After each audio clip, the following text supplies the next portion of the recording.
Assalamualaikum warahmatullahi wabarakatuh.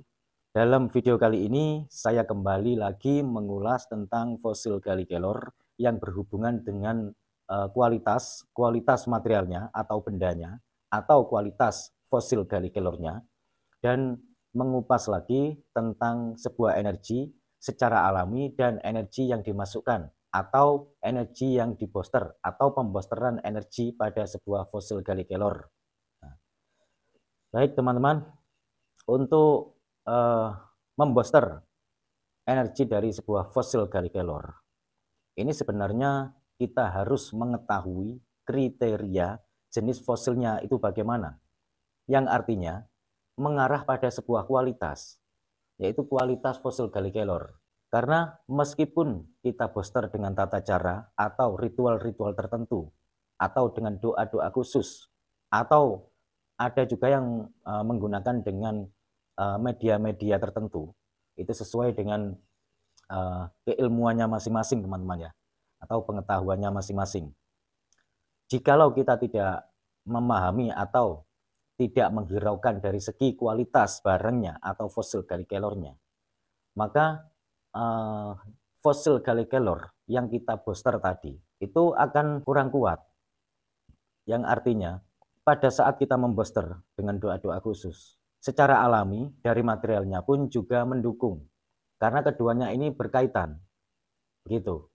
Contoh saja, pada saat kita membooster suatu benda yang tidak natural, katakanlah batu akik yang terbuat dari kaca atau beling, dengan batu akik yang asli dari batu alami, pasti hasilnya lebih baik dan lebih kuat dari batu asli yang alami. Lalu apakah jika kualitasnya kurang baik, terus di booster atau di asma atau katakanlah didoakan, itu tidak berefek atau tidak menunjang bangkitnya energi yang terdapat pada benda tersebut?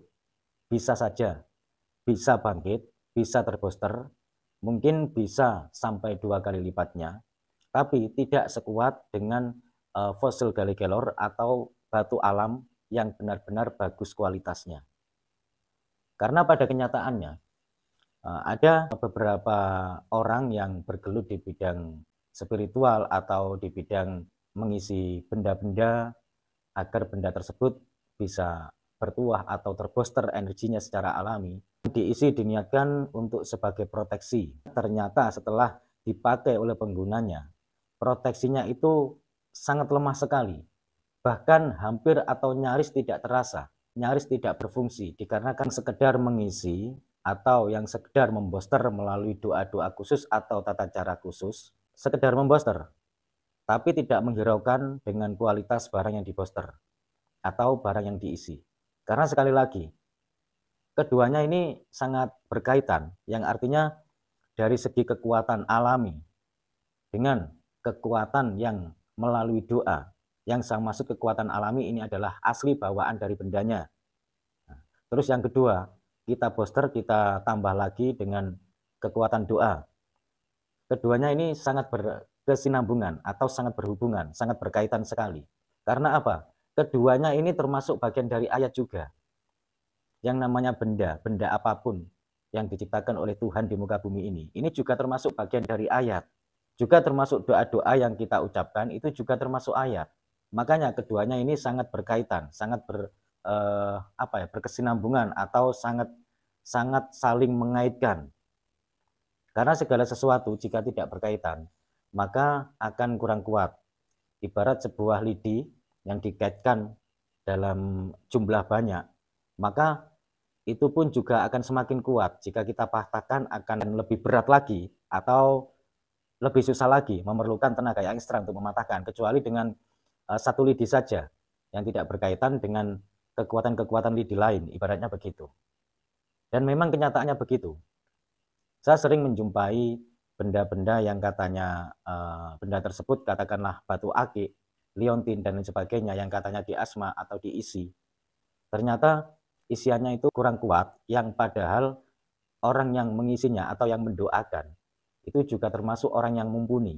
Nah, disitulah kita harus benar-benar memahami akan pentingnya kualitas dari benda atau pentingnya kualitas dari material, katakanlah mata cincin dari jenis apapun yang akan kita kenakan atau yang akan kita pakai. Selain kualitas yang bagus itu mempengaruhi dari segi energinya, juga mempengaruhi dari segi keindahannya. Itu pasti, teman-teman. Dan bukan berarti di sini saya sok menggurui atau saya merasa pintar, tidak.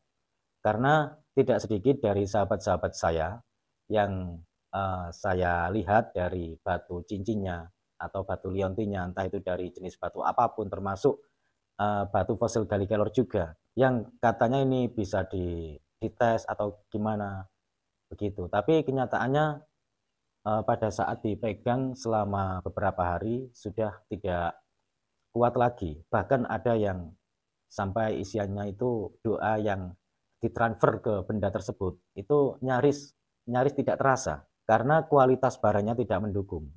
Dan ini juga sudah sering saya buktikan antara saya memboster fosil gali kelor yang berkualitas bagus dengan fosil gali kelor yang tidak berkualitas. Hasilnya sudah pasti berbeda. Begitu. Karena doa itu juga kekuatan alami yang asli murni dari Tuhan yang Maha Kuasa.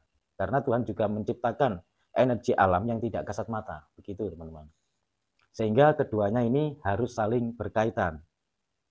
Jikalau yang memboster ini cukup kuat, tapi dari materialnya atau bendanya ini kualitasnya kurang bagus, ya mungkin bisa terboster 20% atau 30%.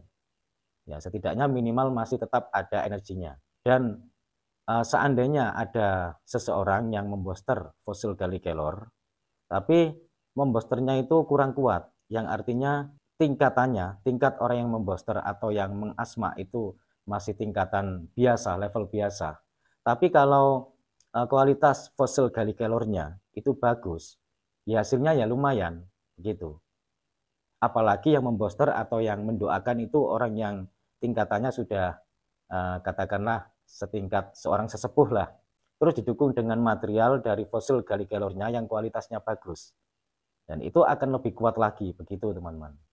Ada beberapa praktisi yang biasanya itu yang seperti saya katakan tadi, biasanya mengasma atau memboster.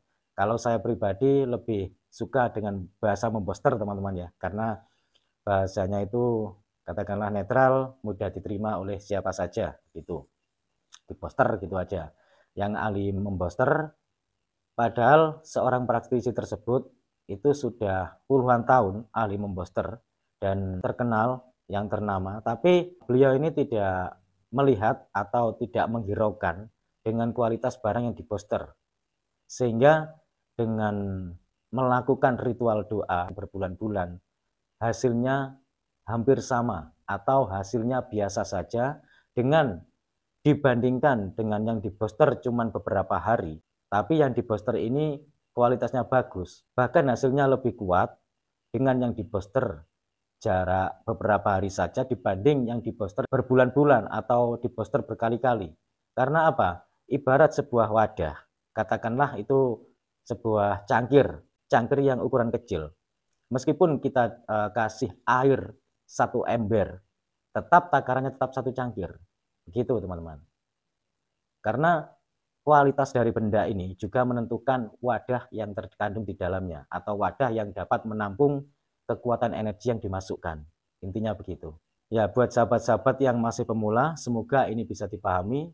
Kurang lebihnya saya mohon maaf, tidak mengurangi rasa hormat saya kepada sesepuh semuanya dimanapun berada. Sekian dari saya. Wassalamualaikum warahmatullahi wabarakatuh.